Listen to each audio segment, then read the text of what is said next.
Well, I came to these parts in 1978, around New Year, and as everyone remember, January is named after the Roman god Janus, who faced both ways, into the past and into the future. And so the title of the poem is Heroically, which is like a stage direction. So,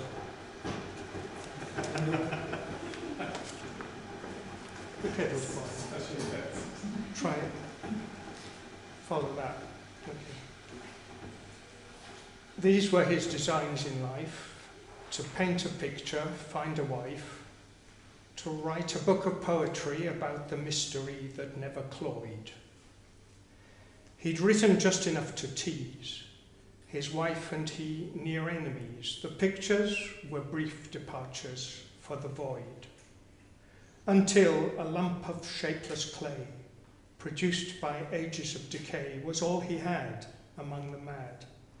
And so employed upon the grave's own synonym, he made a Janus out of him, both ways facing, not embracing, but not annoyed. And on the potter's wheel he raised humble hollows, fired and glazed, voids attained and lightly stained. He had enjoyed the last ambition of his 30th year, a year that closes on his lust and fear, and tentative now could live, a humanoid.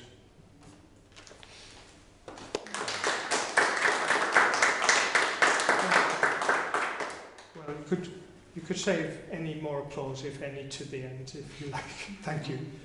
The next poem's called Gable End, like one relationship later, ending up on my own for a while in a house I was very grateful for.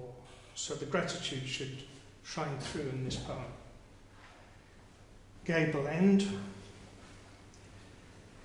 The glitter of a leaf or door, the blackbird's morning raid, the peaceful life, the leafy lane, the secure roof, the happy times, the perching of a bird, the plates and bowls and frying.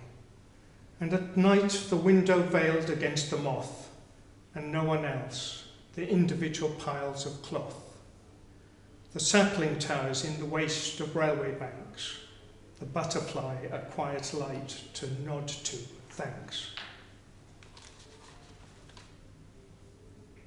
The individual piles of cloth I mentioned were the laundry, which I'd actually done myself.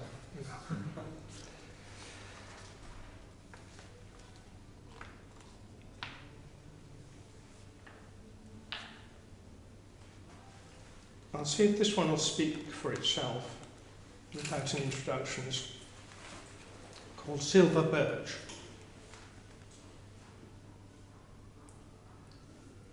I also want to tell you about the tree whose leaves always brush my face as I come round to the back of our house and leave a tingling sensation behind, which goes if there is anyone in to speak to. For to speak is inevitably to leave a tingling sensation behind. Yet the softness of your voice from upstairs brushes my eardrums like that, and is pleasurable like that, so that you are the birch tree, and the birch tree is you.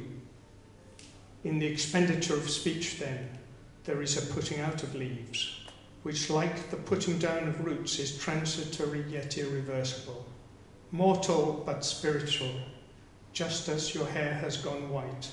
So, but I go too fast, I would say the tree, that one, has known you longer than I have, and you have angled your body in passing more times than we can count. So, if you did not cut me back, would I alter your motions by growing too close? Life is a flourish of those branches that live on light, and the heads that enter their zone, always different, always debonair. Live for tomorrow, even if it's only the next day.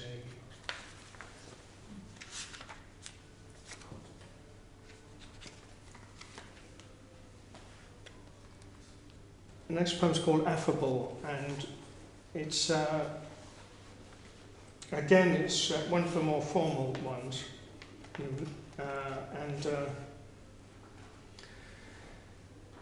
It's a bit in reverse, because the you in the poem is me, the writer, and I in the poem is an imagined individual in a terrible third world sort of predicament. Affable. You were a piece of the night, a daytime man, affable, no one to turn to. The vinyl turned on the turntable, the moth displayed in the window frame. The day spun by on the analogue, and money changed. I was a crater of a piece of the night, askance at the actual tilt of the hill.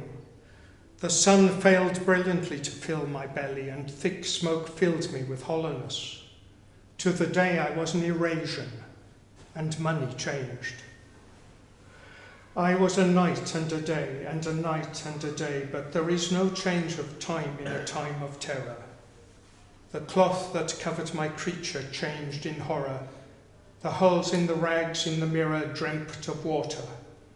The day poured into the mirror, and money changed. I was a tear-gassed beggar who crept through day. To a night like yours I could not win or stagger. The day brought change of place and change of terror, but no loose change of suffering for better. Night thoughts of others by wars deranged.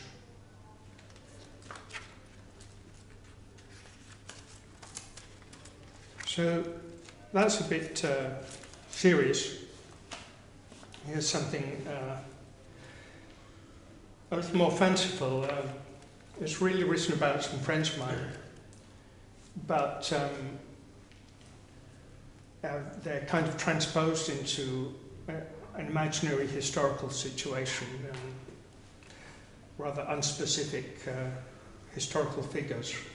And but the origin, the first two lines refer to a game that my friend was trying to teach me to play Go, which is considered even more difficult than chess. And he offered me a joint at the time, and the tension of the game is even greater than that of chess, and I ended up under the table. There are a few difficult words in here that not everyone might know. Subcutaneous means beneath the skin.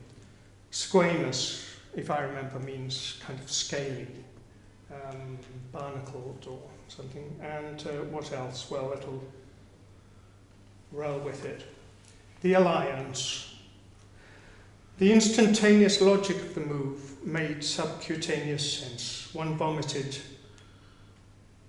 The Black Queen carrying her warring close. The Count, my brother, went looking for a vessel to secure a leaky and squamous truce. It is not a bit of use to sit at anchor, biting pipe and nails, and writing to our father bitch in Rome.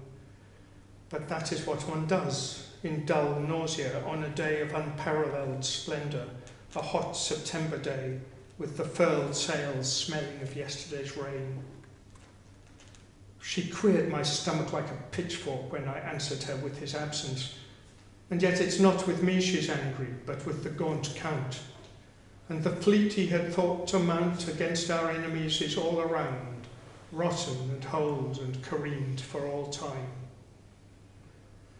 I have dreamt of her springy breasts and black tangled tresses, but salt is in our wounds, and they are black too. As if water could run upwards, I would have them be friends.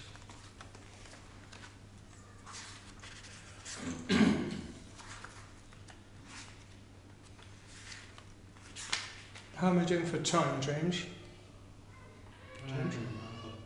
Oh, compare. A couple of minutes?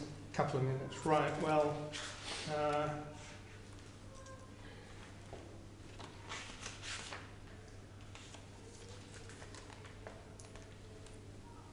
a little one for the mystery of happy families and unhappy families, marriage or no marriage, and invention in all relationships. Utopia for two. The courts decide which children may get married. The holy man dispenses quick divorces. Mothers by their babies shall be carried, and love the author be of all discourses. This shall be when no dispute arises about inheritance or custody. Happiness shall be quick with our surprises, and music have no need of melody. So, last one.